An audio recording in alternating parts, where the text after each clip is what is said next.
나누도록 하겠습니다. 아마 분량이 좀 되어서 아마 오늘과 아마 다음 기회 두 번에 걸쳐서 이 주제를 가지고 말씀을 나누도록 하겠습니다. 그 전에 우리 한번 인사 나누시겠습니다. 앞뒤 좌우를 살피시면서 사랑과 축복합니다. 인사하시겠습니다. 네, 사랑과 축복합니다. 네, 잘 오셨습니다. 오늘 오전에 청춘에 대한 그런 설교를 들어서 제가 문득 생각나는 것이 있어서 자료를 하나 찾아왔습니다. 몇 년 전에 유엔 연합에서 이제 다시 지금 이 시대가 100세를 살아간 시대이기 때문에 다시 좀 나이대를 연령대를 나누어야겠다. 그래서 다시 나눈 기준이 있습니다. 그걸 제가 좀 소개해 드리겠습니다. 0세부터 17세까지가 미성년자라고 합니다. 우리도 보통 그렇게 생각하죠. 그리고 18살부터 65세까지가 청년입니다. 또 66세부터 79세까지가 중년입니다. 중년. 네, 중년입니다.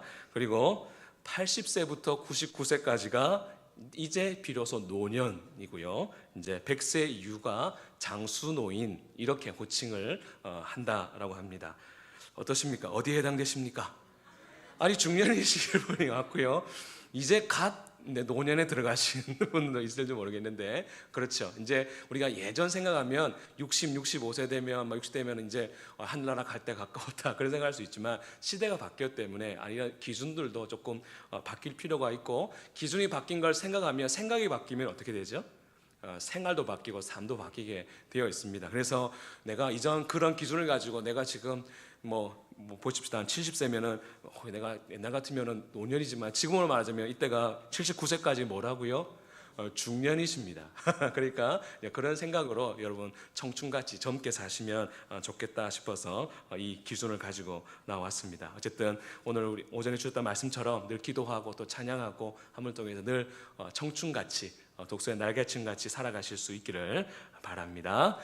그러면서 오늘 이제 주시는 말씀 제목이 예수로 사는 사람입니다. 사실 말씀을 조금 듣다 보시면 조금 이제 뭐라 그럴까 기준이 좀 높다 이제 그런 생각이 드실 겁니다. 왜냐하면 예수를 믿는 것은 단순히 우리가 교회 나와서 천국 가려고 믿는 것은 아닙니다. 우리가 이 땅 가운데서 예수님을 닮아가기 위해서 그 신앙의 성장을 우리가 하기 위해서 예수를 믿는데 사실 오늘 말씀은 사도 바울이 하나의 모델이기 때문에 우리가 그까지 될 수 있을까라고 생각이 들 수 있지만 그럼에도 불구하고 우리가 늘 놓치지 말아야 될 것이 무엇인가 하면 사도 바울도 우리가 같은 사람으로서 우리가 같이 예수로 사는 사람, 예수님을 닮아가는 사람이 어떤 사람인가라고 하는 그 점을 우리가 한번 곰곰이 생각하면서 때로는 이것이 과연 가능할까라고 하는 생각이 든다 할지라도 우리가 이것을 기준으로 삼고 우리가 그렇게 신앙생활을 해나가는 그래서 우리가 소위 말하는 성화라고 하는 그러한 과정으로서 오늘 말씀을 받으시면 좋을 것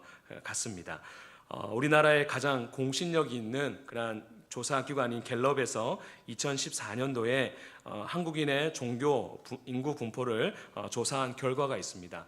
우리나라 통계청에서 발표한 거나 조금 차이는 있습니다만 갤럽에서 조사한 내용은 이렇습니다. 2014년도 기준으로 불교를 종교로 가지고 있는 사람이 22%, 그리고 가톨릭을 가지고 있는 사람들이 7%, 그리고 우리가 믿는 개신교를 가지고 신앙생활을 하는 사람들이 21%, 나머지 50%가 이제 무종교 이제 그렇게 답을 했다고 합니다. 이것을 이제 그 10년 전인 2004년도와 비교를 한 결과가 있었는데요.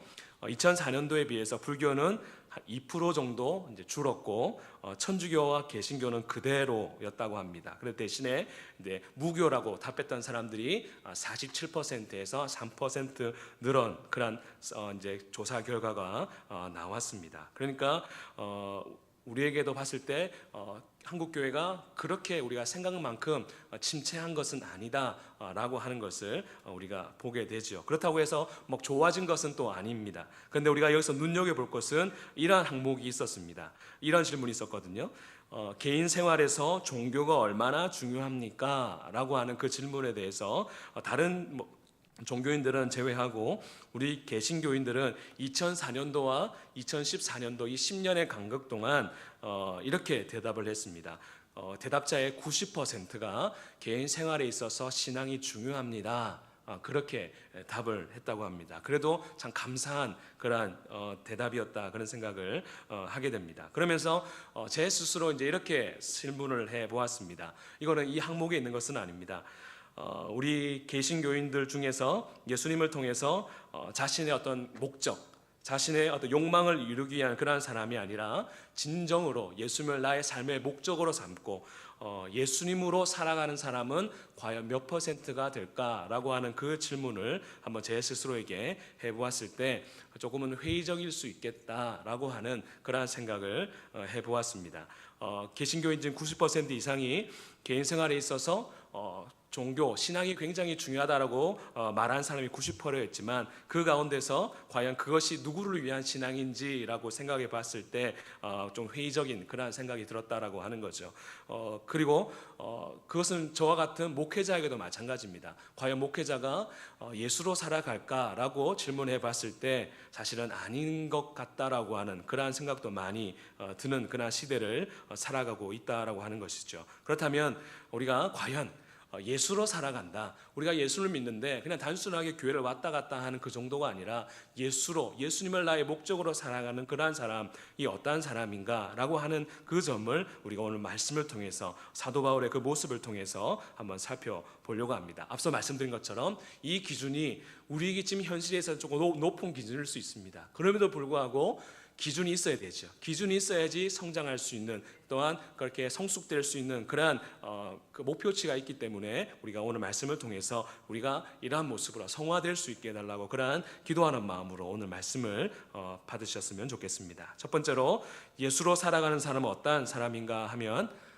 환경에 매이지 않고 복음에 매여서 살아가는 사람, 바로 그 사람이 예수로 살아가는 사람임을 우리에게 말씀하고 있습니다. 우리 13절 말씀을 함께 읽어보시겠습니다. 13절입니다. 이러므로 나의 매임이 그리스도 안에서 모든 시위대 안과 그 밖의 모든 사람에게 나타났으니. 아멘. 우리가 잘 알듯이 사도 바울에게는 소원이 하나가 있었습니다. 무슨 소원인가 하면 로마에 가서 복음을 전하고 싶다라고 하는 그러한 소원이 있었습니다. 왜냐하면 그 당시에 모든 길이 로마로 통해 있었기 때문에 로마가 복음화되어지면, 로마의 복음을 전하게 되면 그 길을 통해서 복음이 순식간에 전해질 것이다 라고 하는 그 사실을 알고 있었기 때문에 사도 바울은 내가 좀 로마에 가서 복음을 전했으면 좋겠다 라고 하는 그런 기도 제목이 있었습니다. 그런데 우리가 지난 사도행전도 보았지만 그 뜻을 이루게 되지요. 이루게 되는데 굉장히 편안하게 간 것이 아니라 어떻게 가나요? 매여가지고 죄수의 신분으로서 그 로마에 들어가게 됩니다. 오늘 본문에 보니까 어디에 갇혀 있는가 보니까 시위대 안에 갇혔다 그렇게 말합니다. 감옥이 있는데 여러 감옥 중에서도 시위대, 그러니까 오늘날로 말하자면 대통령 경호실과 같은 이제 그러한 소속된 감옥에 갇혔다라고 하는 거죠. 그래서 이 시위대는 이제 로마 황제를 호위하는 그런 호위 부대 로 이제 구성된 곳이 바로 이곳입니다. 그러니까 로마 황제를 호위하려면 뭐가 뛰어나야겠습니까? 무술을 굉장히 잘해야 됩니다. 그리고 또 뭘 확실해야 되는가 하면 사상적으로 굉장히 분명한 사람. 그래서 로마의 황제를 신으로 섬기는 사람. 그래서 어떤 사상이 들어와도 변질되지 않는 그 사람들을 골라가지고 이제 뽑아가지고 이 시위대 안에 군인으로 이제 넣는 거죠. 바로 그러한 사람들이 모여 있는 부대 안에 감옥에 바로 이 사도 바울이 갇히게 되었던 거죠. 그런데 얼마나 많이 고초를 당했겠습니까? 그리고 기록에 보면 감시를 당했는데 얼마나 감시를 했는가 하면 네 사람이 사교대를 합니다. 그러니까 이게 손과 발 네 개죠, 그렇죠? 여기다가 끈이나 수갑을 묶어가지고 옆에 한 사람 한 사람 지키는. 그래서 네 사람이 사교대 하니까 한 사람, 그러니까 하루에 몇 명이 지키게 되나요? 16명이 늘 수시로 돌아가면서 이 사도 바울을 지키는, 감시하는 그러한 상황 가운데 이 사도 바울이 처하게 되었다는 거죠. 우리의 생각으로 생각하면, 일상적인 생각으로 생각하면 참 답답했겠다, 또 억울할 수도 있겠다, 그런 생각을 할 수 있습니다. 다른 것도 아니고 복음 전하다가, 예수님 전하다가 이렇게 왔으니까 아유 하나님, 내가 뭐 내 좋으라고 한 것도 아니고 복음 전하다 왔는데 하나님 일하면 좀 책임져 줘야지, 이게 뭡니까? 라고 그렇게 말할 수 있는 그러한 상황입니다. 그런데 오늘 본문에 보면 사도 바울은 그곳에서도 무엇을 했는가 하면 원망 대신에 복음을 전하는 그러한 일들을 했다라고 하는 거죠. 아마 이런 일이 있었을 것이라 짐작을 합니다. 제 상상입니다. 감시하는 군이 이렇게 물었겠죠. 자네 여기 무슨 죄로 왔는가? 그렇게 물으니까 저 복음 전하다 왔습니다. 복음이 뭔가? 복음은 예수 그리스도의 십자가와 부활을 통해서 우리에게 주신 구원의 복된 소식입니다. 그러면 예수가 누군가? 예수님은 하나님의 아들이신데 우리를 죄와 사망에서 건져내시기 위해서 우리를 대신해서 십자가에 돌아가 주신 분입니다 라고 하는 그러한 복음에 대한 내용들을 그렇게 묶여있는 동안 자연스럽게 대화했을 겁니다. 그런데 어떤 일이 일어납니까? 그곳에 있었던 시위대 군인들 가운데 예수님을 받아들이기 시작합니다. 사상적으로 검증되어 있었던 이 당시 황제가 있었던 옥타비아누스 황제가 있었던 이때는 황제를 뭐라고 말했는가 하면 이렇게 고백을 해야 했습니다. 우리 주 우리 하나님 옥타비아누스여. 어디서 많이 보셨죠, 그렇죠? 그러니까 황제를 그렇게 말했다고 하는 거죠. 그런데 예수 믿는 사람은 누구한테 그걸 말하죠? 하나님께만 그렇게 합니다. 그런데 그 당시 그래서 예수 믿는 사람이 많이 핍박을 당하는 그러한 시대였습니다. 그럴 때 바로 그 사상적으로 그렇게 검증되어 있었던 그 병사들 한 사람 한 사람이 사도 바울이 전도함을 통해서 한 사람 한 사람 복음을 접하고 예수를 믿기 시작했다는 겁니다. 그런데 더 놀라운 것은 무엇인가 하면 13절 중반절에 방금 읽었던 말씀 가운데 이렇게 말합니다. 모든 시위대 안과 또 뭐라고 말하고 있죠? 그 밖에 모든 사람들. 시위대 밖에 있는 사람들 누구겠습니까? 가족들일 가능성이 많죠. 근무하다가 집으로 돌아갔는데 여보, 내가 오늘 이상한 소리 들었어. 예수라는 사람이 있는데 그 사람이 우리의 죄를 담당하기 위해서 십자가를 지셨대. 근데 그게 나에게 굉장히 감동이 돼. 여보 어때? 그러면서 가족들 안에 복음이 전해지기 시작했다라고 하는 겁니다. 그것을 어떻게 알 수 있는가 하면 빌립보서 4장 22절을 가면 그 내용이 나타나게 됩니다. 우리 한번 빌립보서 4장 22절 말씀을 함께 읽어보시겠습니다. 시작.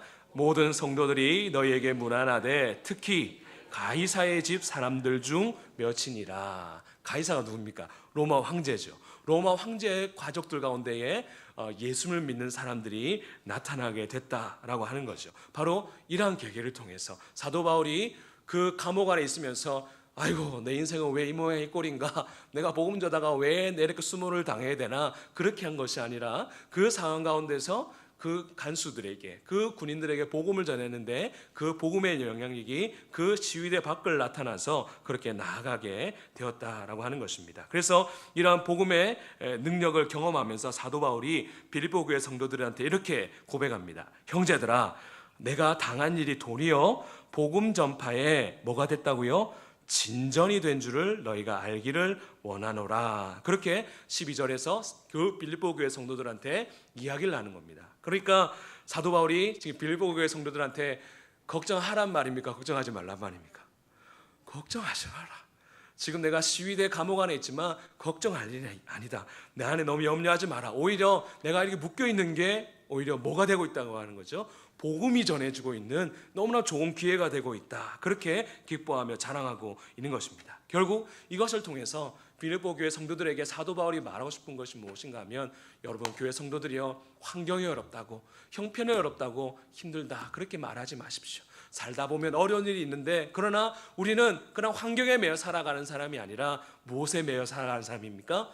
복음에 의해서. 복음이 곧 무엇이겠습니까? 예수께 매여 살아가는 사람이 바로 예수로 살아가는 사람입니다. 내 삶을 보십시오. 내가 이렇게 매여 있지만, 내가 여기서 복음 전했더니 그렇게 사상적으로 무장되어 있었던 그 로마 군인들이 예수도 믿고, 그 사람들이 밖에 나가서 복음을 전하니까 그 가족들이 예수 믿는 일이 일어나지 않습니까? 그러니까 나는 이것이 오히려 기쁩니다. 그렇게 말하고 있다라고 하는 것입니다. 사랑하는 여러분, 요즘 많은 분들이 참 살기 힘들다 그렇게 말합니다. 어른은 어른들대로, 또한 청년은 청년들대로, 학생들은 학생들대로 참 어려운 시기를 보내고 있습니다. 그러나 우리가 환경이 힘들고 또 어려워도 우리가 쉽게 낙심하지 않을 그 이유가 무엇인가 하면, 저와 여러분들에게는 주님께 주신 복음이 있기 때문에, 주님께 주신 그 복음의 능력이 있기 때문에 우리는 쉽게 낙심해서 되진 않을 것입니다. 복음이 무엇인가 라고 할 때 로마서 1장 16절이 우리 가운데 그 복음의 정의를 우리 가운데 말하고 있습니다. 한번 이 말씀 다 함께 읽어보실까요? 시작. 복음을 부끄러워하지 아니하노니 이 복음은 모든 믿는 자에게 구원을 주시는 능력이 됨이라. 네, 여기까지. 그러니까 다시 한번 정리하면 이 복음은 모든 믿는 자에게 구원을 주시는 뭐라고요?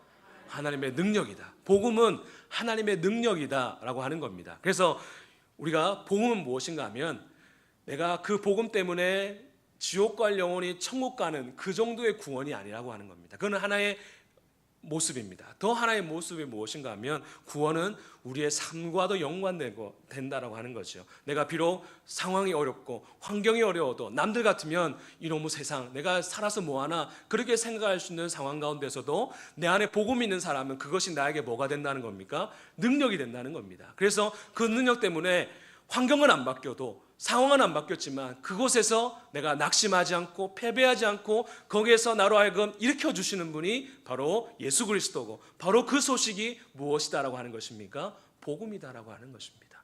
여러분, 그 복음에 매여 있으십니까? 남들 다 힘드니까 나도 못 살겠다, 이놈의 세상 뒤집어졌으면 좋겠다, 그렇게 하시겠습니까?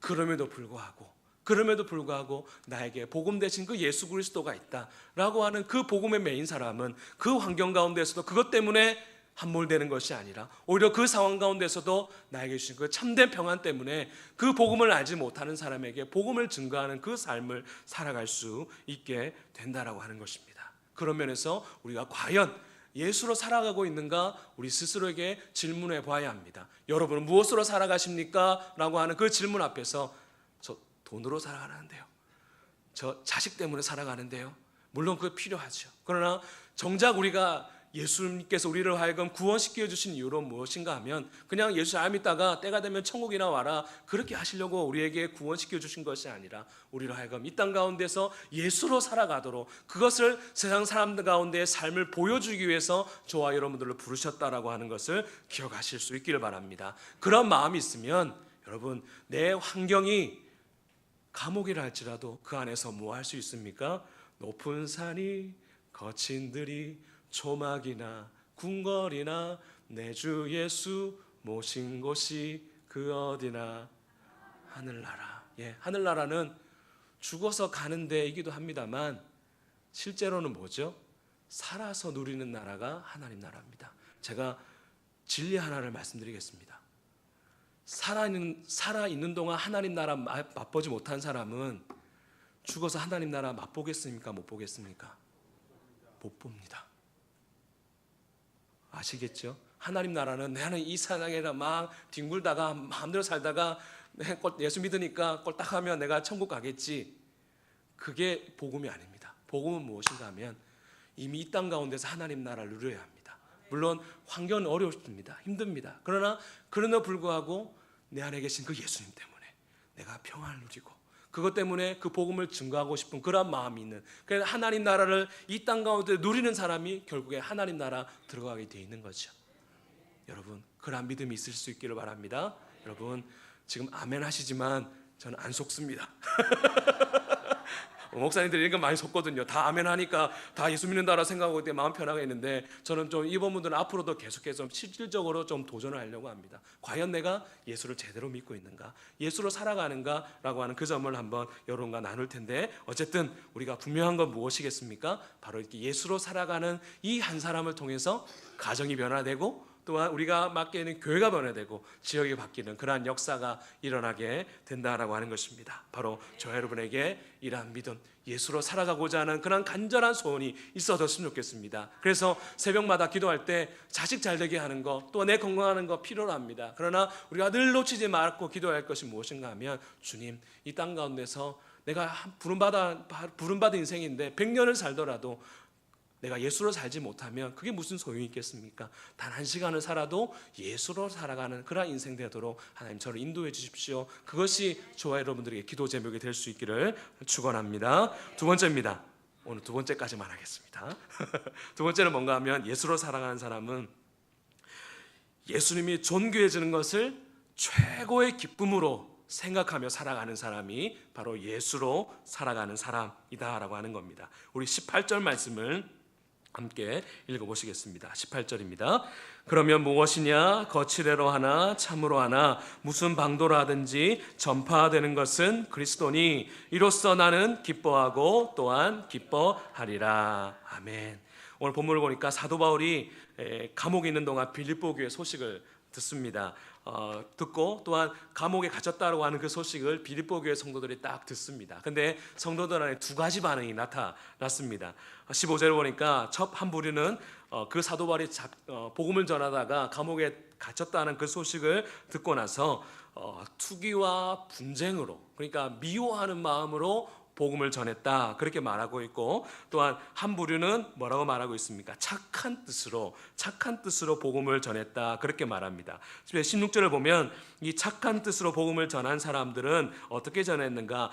사랑으로 복음을 전했다, 그렇게 말하고 있고, 또 14절에서는 주 안에서 신뢰함으로 겁 없이 담대하게 복음을 전했다, 그렇게 말하고 있습니다. 그래서 사도 바울이 갇혔다는 것을 듣고 아이고, 그러니까 사도 바울 같은 경우에는 개척해 주신 목사님이잖아요. 그러니까 우리 사도 바울 목사님이 복음을 전하다가 지금 옥에 갇혔대. 아이고, 어떻게 하나, 대신 우리가 복음을 전해야지라고 한 그 좋은 마음을 가지고, 또 착한 마음을 가지고, 그 영혼을 사랑하는 그런 마음을 가지고 복음을 전했다라고 하는 겁니다. 그런데 참 신기한 건 이게 투기와 분쟁으로 좋지 않아야 하는 마음으로 또 복음을 전하는 사람들이 생겼다라고 하는 거죠. 17절에 보니까 이렇게 말합니다. 그들은 나의 매임에 괴로움을 더하게 할 줄 생각하여. 그래서 사도 바울을 어떻게 하려고요? 꽉 괴롭게 하려고 복음을 전했다. 사실은 이게 잘 이해가 되지 않습니다. 괴롭게 복음을 전하는데 왜 사도 바울이 괴롭지? 이제 그렇게 생각할 수 있는데, 오늘 18절 말씀 보니까 그들이 또 거칠애로 복음을 전했다, 그렇게 말합니다. 저는 이렇게 한번 생각해 보았습니다. 투기와 분쟁으로 이제 복음을 전한 사람들은 아마 이런 마음이었을 것 같습니다. 제 상상입니다. 사도 바울, 내 저럴 줄 알았어. 사람이 말이야, 상황을 봐가면서 복음을 전해야지, 무턱대고 저래 무식하게 복음을 전하니까 저렇게 감옥에 가지 않냐. 그러니까 이번에는 우리가 한번 해보자. 우리가 한번 교양 있게 멋지게 한번 복음을 전해줘서 사도 바울을 한번 부끄럽게 한번 해줘보자, 그런 마음으로 복음을 전하지 않았을까, 그렇게 생각을 해봅니다. 그런데 오늘 말씀에 보면 사도 바울이 이렇게 사랑으로 한 사람이나 투기와 분쟁으로 한 사람이나 그러한 소식을 딱 듣고 사도 바울이 마음이 어땠다, 그렇게 말하고 있습니까? 기쁘다. 제 같으면 어떻게 같습니까? 착한 마음으로 한 사람은 아이고, 그래도 내가 잘 키웠네, 그렇게 생각이 들겠는데, 분쟁과, 그러니까 투기와 그렇게 안 좋은 마음을 한 사람들은 제가 만약에 그런 소리 들었으면 이 인간들 나와서 보자 그런 생각을 했을 것 같아요. 그런데 사도 바울 같은 경우는 뭐라고 하는 거죠? 기쁘고 기쁘다, 그렇게 말하고 있습니다. 왜요? 이래나 저래나 누가 전해지기 때문에, 그렇죠, 예수님이 전해지기 때문에 나는 기쁘다, 그렇게 말하고 있습니다. 물론 우리가 여기서 오해를 하지 말아야 될 것이 무엇인가 하면 꽁 잡는 게 매다라고 하는 식으로 아무 때나 복음을 전해야 된다, 이 말은 아닙니다. 우리가 올바른 동기를 가지고 또 정직한 과정을 통해서 우리가 복음을 전해야 되고, 또 주의 일도 그렇게 해야 합니다. 그러나 여기서 사도 바울이 강조하고 싶은 것은 무엇인가 하면, 사도 바울은 자기의 이름이 드러나지 않고 예수님이 전해지는 것 그 자체만으로도 기쁘고 기쁘다, 그렇게 고백하고 있다라고 하는 것입니다. 그에게 있어서 최고의 가치는 자기의 자존심도 아니었고 자기의 감정 상태도 아니었습니다. 무엇이었습니까? 오직 예수 그리스도 그 이름만 드러날 수 있으면 나는 아무런 상관없다, 그렇게 말하고 있습니다. 그것뿐만이 아닙니다. 19절에 보면 사도 바울이 이렇게 말합니다. 이것이 너희의 간구와 예수 그리스도의 성령의 도우심으로 나를 구원에 이르게 할 줄 아는 거로. 여기서 구원은 뭔가 하면 천국 가는 구원이 아니라 이제 감옥에서 나오는 구원을 말하는 겁니다. 그래서 당신들 빌립보 교회 성도들의 기도와 성령의 도우심으로 내가 이제 앞으로 감옥에서 나가게 될 것을 사도 바울은 알고 있었다라고 하는 거죠. 그런데 사도 바울이 20절, 21절에서 자기가 나갔을 때 그 소원을 말하고 있습니다. 여러분, 만약에 감옥에서 나가게 될 소원을 말하라면 어떻게 말하겠습니까? 앞으로는 다시는 안 들어오게 해주십시오, 이렇게 그렇게 말할 수 있을 겁니다. 그런데 사도 바울의 그 고백은 다르죠. 우리 쉬운 성경 버전입니다. 조금 쉽게 번역한 버전을 제가 한번 가져왔는데, 한번 화면에 나오면 같이 한번 읽어보시겠습니다. 잘 안 보실 것 같은데요. 한번 읽어볼까요? 시작. 내가 바라고 또 바라는 것은 어떠한 상황에서도 그리스도를 배신하지 않는 것입니다. 지금처럼 항상 용기를 가지고 살든지 죽든지 그리스도를 높이기 원합니다. 나는 그리스도를 위해 사는데 목적을 두고 있기 때문에 죽는 것도 내게 유익합니다. 아멘. 그렇게 고백을 하고 있습니다. 어떠십니까? 죽어도 괜찮으십니까? 예수님 때문에. 저한테 물어보시겠습니까? 목사님, 예수님 위해서 살다가 죽어도 괜찮습니까? 솔직하게 아직은 아닌 것 같습니다. 예, 솔직하게 그렇게 되어져 가는 과정인 것 같은데 아직은 아닌 것 같습니다. 그게 솔직히 저의 고백입니다. 무슨 말이겠습니까? 지금 우리가 사도 바울 그렇게는 이루지 못한다 할지라도 지금 우리에게 가져야 될 소원이 무엇인가 하면, 주님, 제가 지금 당장 주님 위해 죽어도 저 아깝지 않습니다. 눈앞에 자식들이 있어도, 내가 지금 가지고 있는 재산이 많지만 그거 다 내려놓을 수 있습니다. 주님만을 위해서 살아갈 수 있다면 내가 그 인생 얼마나 값진 인생이겠습니까? 그렇게 말할 수 있었으면 좋겠습니다. 저의 소원입니다. 또 여러분의 소원이 되셨으면 좋겠습니다. 바로 그러한 삶을 살았던 사람이 바로 사도 바울이었다라고 하는 거죠. 그래서 예수님만 드러날 수 있다면, 또 예수님이 존귀해 줄 수 있다면 내 이름 안 드러나도 괜찮다. 내 공로 사람들이 몰라줘도 괜찮다. 예수님이 드러날 수 있다면 그것으로 기뻐하리라. 그렇게 고백하고 있다라고 하는 것입니다. 왜 한국교회가 지금 어려움이 있겠습니까?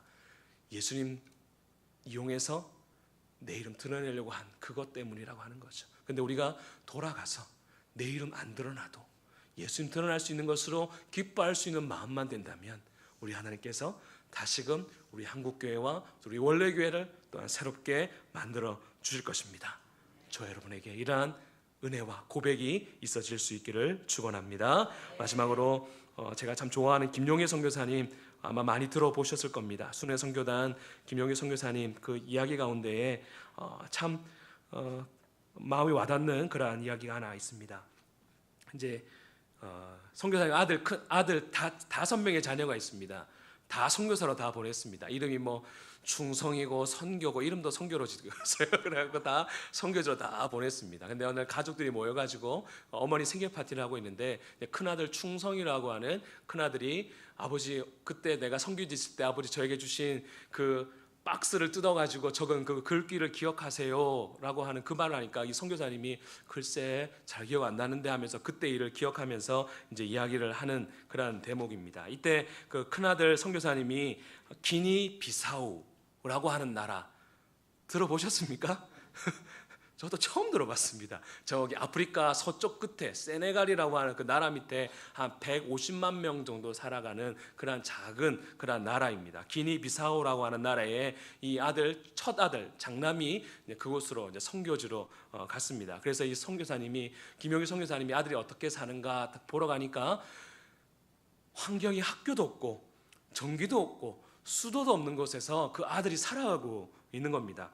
그래서 보낼 때는 아들아 씩씩하게 어떤 환경에서는 잘 살아야 된다 그렇게 보냈는데, 아들이 그곳 살면서 보냈을 때는 한 10kg 정도가 빠져가지고 이제 거기에 머물고 있었습니다.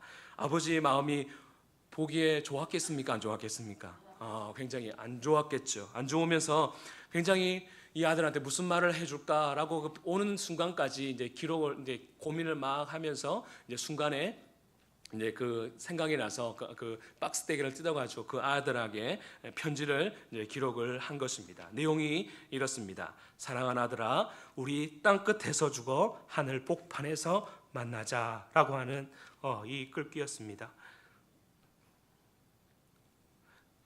저는 하면서 제 아들 한번 대입을 해봤습니다.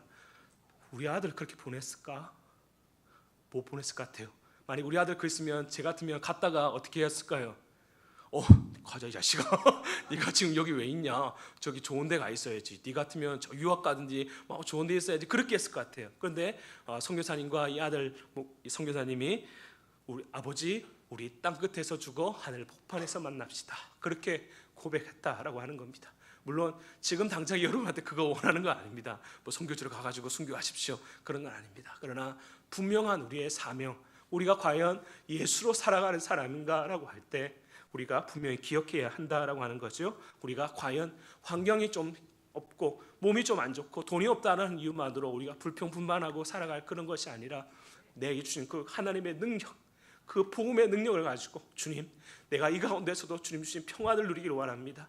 이 환경 가운데서 내가 예수님을 알지 못하는 사람에게 복음 전하는 삶 살 수 있도록 능력을 주십시오. 그렇게 기도하는 사람 되었으면 좋겠습니다. 또한 예수님이 기뻐해 줄 수 있다면 여러분, 주님 내 이름 안 드러나도 괜찮습니다. 그것을 당연하게 여길 수 있는 그러한 사람이 되었으면 좋겠습니다.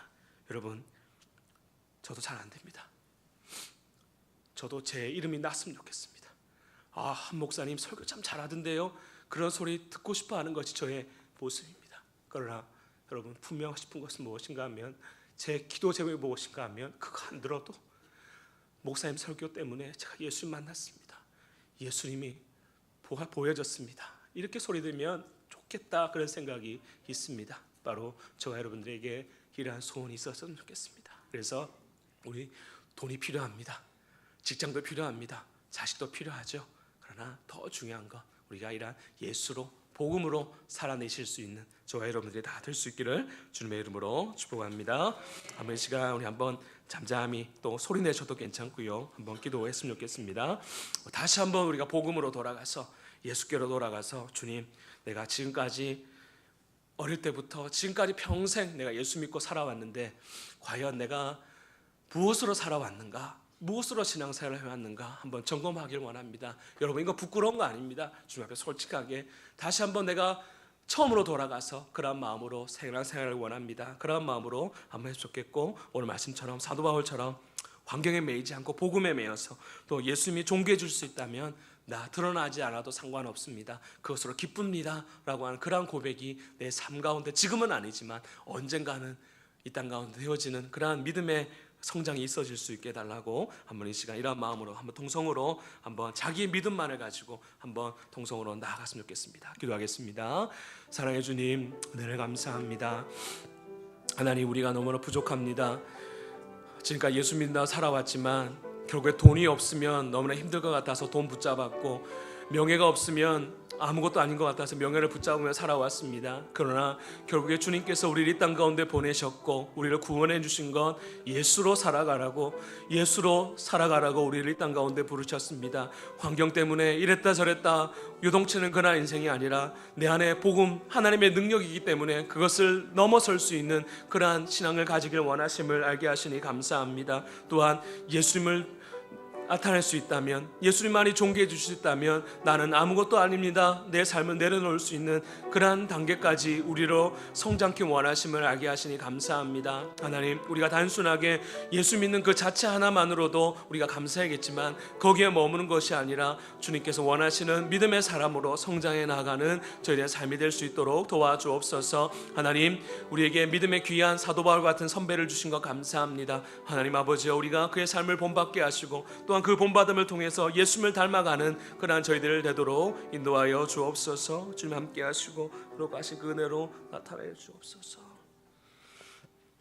주님, 은혜를 감사합니다. 우리에게 하나님의 구원의 은혜를 베풀어 주시고 하나님 자녀 될 수 있는 은혜 주신 것 감사합니다. 그러나 우리가 정작 뒤돌아보면 우리가 하나님의 자녀 된 것으로 생각은 하지만 자녀답게, 또한 예수로 살아가는 사람답게 살아가고 있는지 다시 한번 돌아봅니다. 돈 없으면 죽을 것 같고, 또한 자식이 잘못되면 뭔가 다 무너질 것 같아 보이지만 그럼에도 불구하고 우리 가운데 예수가 계시기에, 예수님 계시기에 그 예수로 살아갈 수 있는 저희들의 믿음이 될 수 있도록 인도하여 주옵소서. 아무리 환경이 어렵고 힘든 상황이 가운데에서라도 내 안에 복음 대신 그 예수님 계시기에 그 예수님 한 분만으로 만족하며 살아갈 수 있는 저희들 될 수 있도록 도와주옵소서. 또한 예수님이 존귀해 주실 수 있다면, 예수님이 나타나실 수 있다면 내 이름 드러나지 아니해도 다른 사람들 내 공로 몰라줘도 그것으로 기뻐할 수 있는 저희들 되도록 인도하여 주옵소서. 지금은 거기까지는 우리의 모습이 아니라 할지라도, 그러나 한 걸음 한 걸음 우리가 성화되어 가는 그 과정 가운데에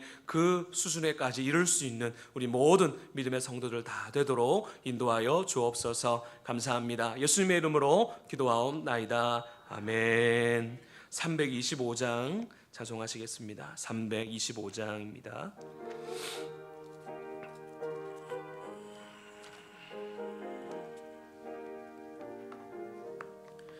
예수가 함께 계시니 시험이 오나 겁없네.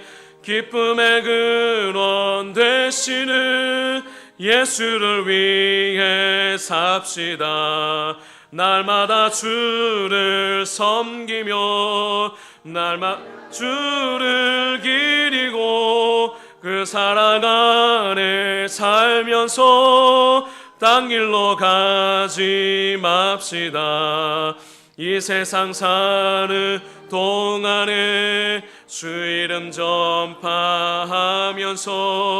무한한 복락 주시는 예수를 위해 삽시다.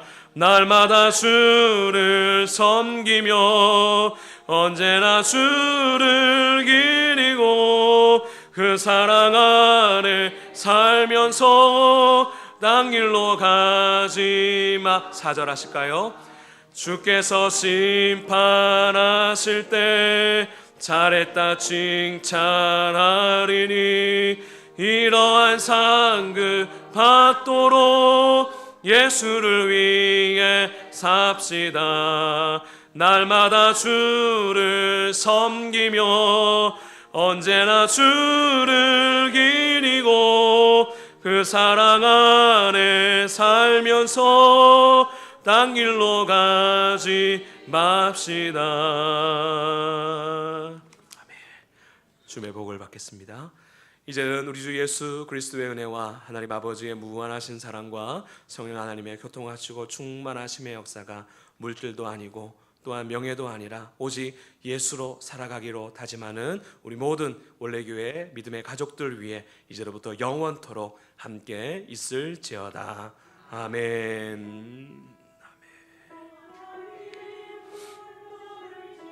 주님 은혜를 감사합니다. 주님께서 우리에게 베풀신 그 은혜를 기억하고 우리가 지금은 그렇게 살아드리지 못한다 할지라도 우리의 삶 가운데 언젠가는 예수로 살아가는 사람, 정말로 주님의 기쁨이 되기 위하여서 살아가는 인생 될 수 있도록 도와주옵소서. 주님을 바라보기를 원합니다. 주의 은혜 가운데 살아가게 하여 주시고 오직 하나님의 기쁨을 따라서 살아갈 수 있는 저희들 될 수 있도록 인도하여 주옵소서. 주님, 우리 한 사람 한 사람을 축복하여 주시고 정말 하나님을 가장 기쁘시게 되는 그런 인생으로 살아드리는 저희들의 삶이 될 수 있도록 도와주시옵소서. 주님을 바라봅니다. 주님께서 함께 하시고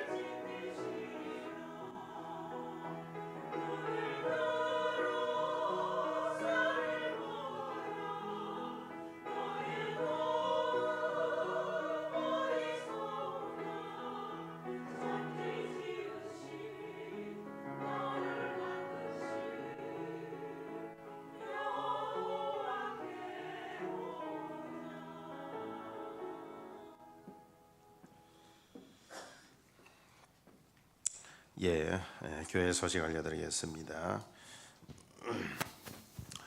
2016년도 총력전도에 빠짐없이 동참할 수 있기를 바랍니다. 투기와 분쟁으로 하든지 착한 뜻으로 하든지 해야 안 되겠습니까? 그러면은 안 할 사람 없지요. 다 여기 속합니다. 열심히 합시다. 권사의 주간 신방 화요일 있고요. 구획정 모임 예배 후에 세가족실에서 잠시 모이겠습니다. 셀라 찬양단 적은 숫자이지만 모여서 또 이렇게 예배 전에 찬양을 하는 일은 굉장히 중요한 일입니다. 그래서 우리 셀라 찬양단 모여서 기도하도록 하겠습니다. 파라솔 전도대 목요일 날 전도 있고요. 연합구역 기도회가 금요일에 있습니다. 그리고 교회 학교 여름 행사와 또 우리 원래교회당 사용하는 수련회 팀을 위해서 기도해 주시기를 바라고, 혹시 개인적으로 이 여름에 우리 그 성도들 가운데에서 은혜 받기를 원하시는 분은 우리 세계로 교회당에서 개최되어지는 학예대 수련회가 있습니다. 거기에 여러분들이 참여를 하시기를 바랍니다. 모든 것이 다 무료이기 때문에 여러분들이 참여하시고 또 그거는 이제 김해 저 끝부분에 있기 때문에 왔다 갔다 하기가 힘드시면 숙소도 무료로 제공을 한다고 합니다. 미리 여기 있는 전화번호로 전화를 하면 숙소 배정도 해준다고 하니까 여러분들 가셔서 또 은혜 받으시기를 바랍니다. 나머지 광고는 여러분들 주보를 참고하시기를 바랍니다. 우리 다 함께 일어나셔서 우리 파송의 노래를 부르면서 세상을 향해서 힘차게 나아가도록 하겠습니다. 서로를 파송하는 그런 귀한 축복성으로 부르겠습니다.